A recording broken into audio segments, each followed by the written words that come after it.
Et l'oralité, plus je me suis mis dedans, et plus je me suis rendu compte que c'était sans doute la dernière barrière sans laquelle nous ne pourrions pas résister à la bêtise, au mécanisme, à la mécanicité, à la folie des périodes que nous vivons aujourd'hui, parce que ça se passe dans l'instant, ça se passe avec notre corps, et ça ne peut pas se passer autrement qu'au moins par deux. On peut dire l'oralité, c'est ça, au moins par deux. On est très contents, nous, la vieille grille, Laurent Berman et moi-même, d'accueillir pour toute une année cette aventure qui s'appelle Colporteur d'histoire, qui est un titre clin d'œil que Bruno a trouvé sans doute en écho à notre spectacle Colporteur d'images, et qui rend hommage à cet art profond qu'est le conte, dont Bruno est l'initiateur, le rénovateur, le modernisateur, en gros le pape.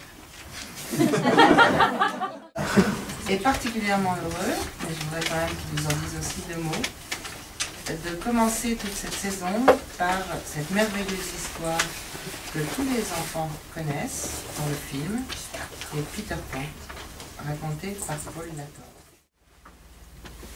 Il était une fois un petit garçon nommé Peter Pan.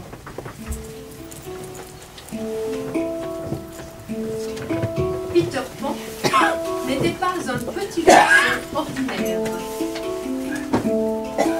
Il vivait avec les fées, les bêtes sauvages, les peaux rouges et les pirates. Eh oh, c'est haut le drapeau noir à tête de mort, flotte au mât de notre bateau. Eh oh, c'est haut entre nos dents luisent les couteaux, le rhum, le sang coule à flot.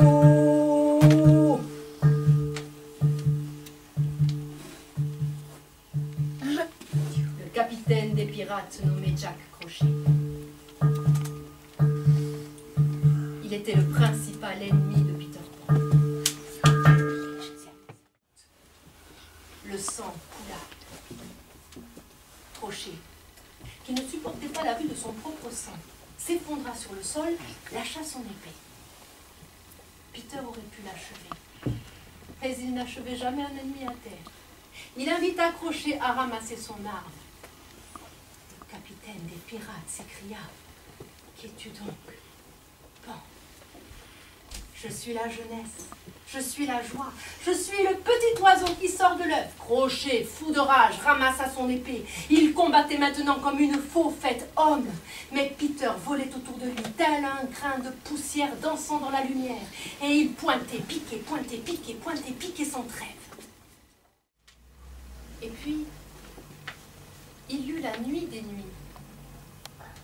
Cette nuit-là, les enfants perdus écoutèrent pour la dernière fois leur histoire préférée, car Peter Pan révéla son secret. Madame Darling marcha vers la fenêtre.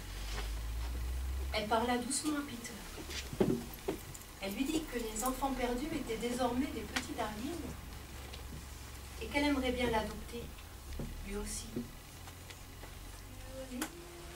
Jamais, jamais vivait un petit garçon dans mon lit. J'aimais, j'aimais dire en secret son nom.